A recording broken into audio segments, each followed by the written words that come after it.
একটা Hitachi AC কাজ এসছে, স্প্লিট এসি। এর প্রবলেম হচ্ছে ঠান্ডা হচ্ছে না। তা আমরা এসে মেশিনটা চেক করলাম, দেখলাম মেশিনটা ঠান্ডা একদমই নেই। যে তুলনামূলক ঠান্ডা হওয়া দরকার সেরকম নেই ঠান্ডা।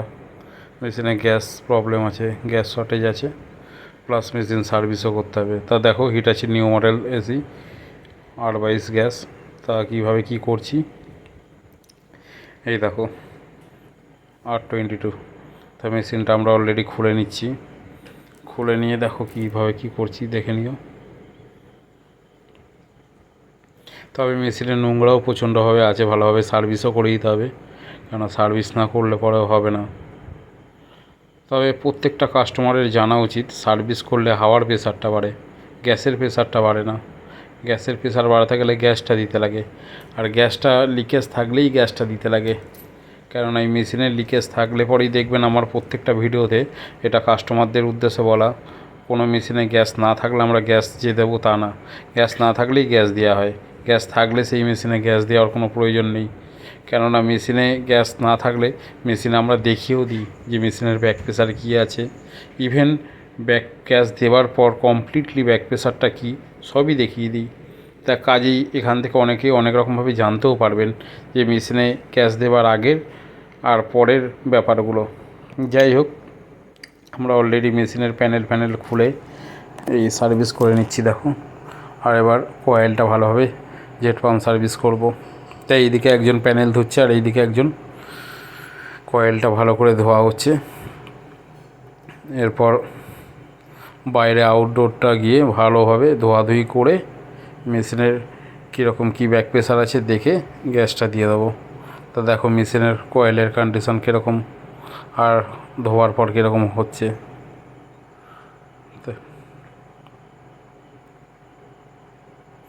দেখেছো জলের কালারটা কীরকম এসেছে। মেশিনে বিশেষ করে এই এসি যেরকম চলবে সেরকম সার্ভিস করানো দরকার। সব কাস্টমারদের উদ্দেশ্যেই বলা, কেননা মেশিনে বিশেষ করে এসি সার্ভিসের ওপর চলে ভালো।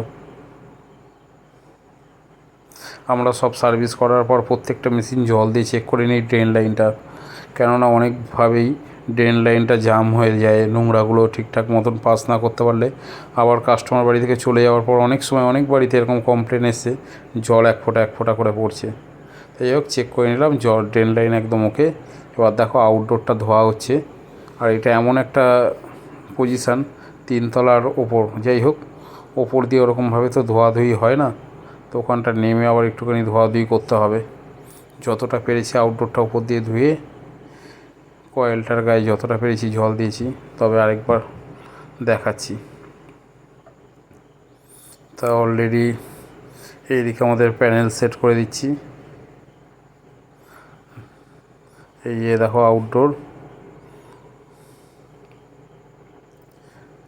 এই যে দেখো কয়েলটার গায়ে ভালোভাবে ধুয়ে, এই যে কেননা ওই পজিশানে ওখানটা না গেলে পরে কয়েল ভালো করে ধোয়া যেত না। ওপর দিয়ে ওরকমভাবে ওই স্পিডে যতই ভালো করে জল দিই না কেন কয়েলের গায়ে ভালোভাবে জল যায় না।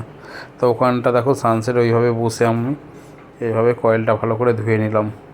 কেননা আমি বারবার বলি নিট অ্যান্ড ক্লিন কাজ না করলে পরে কোনো ভ্যালু নেই। পজিশান ভালো থাক খারাপ থাক একটু সাবধানে নিজেকে নিয়ে করতে হবে। ইভেন তোমরাও যখন এইসব সাইডে কাজ করবে প্রচণ্ডভাবে সেফটি নিয়ে তারপর নেমো, কেননা জায়গাগুলো খুব একটা যে ভালো। দেখো আমি কোন পজিশানে কীভাবে বসে কাজ করছি, আশা করি দেখলেই বুঝতে পারবে। দেখো এইভাবে আমি ধোয়াধুয়ি করে পুরো মেশিনটা এদিক দিয়ে। তবে ব্যাক প্রেশার কী আছে না আছে আমি ওপর থেকে কোনো রকমভাবে দেখিয়ে দিতে পারবো, তবে সমস্যাটা আমি মোবাইলে দেখাতে পারবো না। কেননা এমন পজিশান ওপর থেকে দেখিয়ে দিতে পারবো ঠিক আছে, কিন্তু নিচের ছেলেটা চলে যাবে। তবে কাস্টমারকে আমি দেখিয়েও দিয়েছি মেশিনের ফ্লার নাট বলতে কোয়ার্টার ফ্লার নাট থেকে মাইনার লিকেজ ছিল। আর বিশেষ করে যারা আউটডোরগুলো লাগায় একটু পজিশান ঠিকঠাকভাবে দেখে লাগলে এরকম প্রবলেম হয় না। কিভাবে দেখো আমাকে বসে কাজ করতে হচ্ছে, এই পজিশানে দেখানোটা খুব টাফ হয়ে যায়। দেখো একটা ধরার ঠিকঠাক পজিশান নেই, আমি যেই জায়গাটা বসেছি সেই জায়গাটাও তেলঝাড়া, সমান না, খুব ডিফিকাল্ট জায়গা। দেখো এইভাবে বসে কাজ করতে হয় কিছু কিছু সময়, তবে তোমরা খুব সেফটি নিয়ে তোমরা কাজ করো।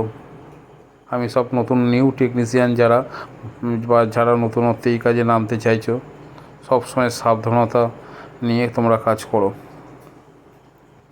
আর কাস্টমারদের উদ্দেশ্যেও বলা, আউটডোর যখনই যেখানে লাগাবেন একটু এমন জায়গায় লাগাবেন যেখানে কোনো সময় ব্রেকডাউন হোক বা সার্ভিস, যাতে আপনাদেরও সুবিধা হয়, পরবর্তীকালে যারা কাজে আসবে তাদেরও সুবিধা হয়। এই জায়গাগুলোতে হয়তো নেমে আমরা করছি সব ঠিক আছে, তবে কি বলবো, দেখো এখানে মেশিনের নাটটা টাইট দিয়ে আমরা দেখো গ্যাসটা রিফিলিং করে দিচ্ছি। ওপরে যে ভদ্রলোক উনি হচ্ছে কাস্টমার, ওনাকে আমি বলেছিলাম আপনি দাঁড়িয়ে দেখবেন ব্যাক প্রেসারটা কী আছে, ইভেন ব্যাক প্রেসারটা কতটা কি থাকবে না থাকবে সেটাও দেখে নেবেন, যার কারণে ওনাকেও দাঁড় করিয়ে রেখেছিলাম।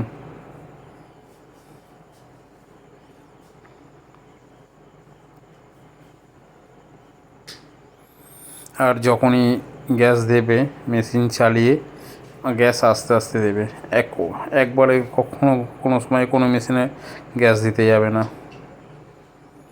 আর একভাবে ওইভাবে বসে বসে করছি তো প্রচণ্ড সমস্যা হচ্ছে। দেখো চার্জিং পাইপটা হালকা করে ঢিলা করে এবার মিটারটা লাগিয়ে গ্যাসের প্রেসারটা দেখাবো।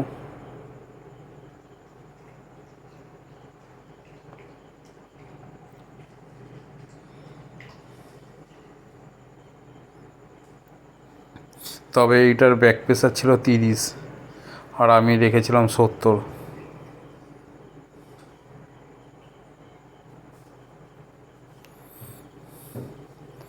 আমার এইটা দেখানোর উদ্দেশ্যটা কি, যে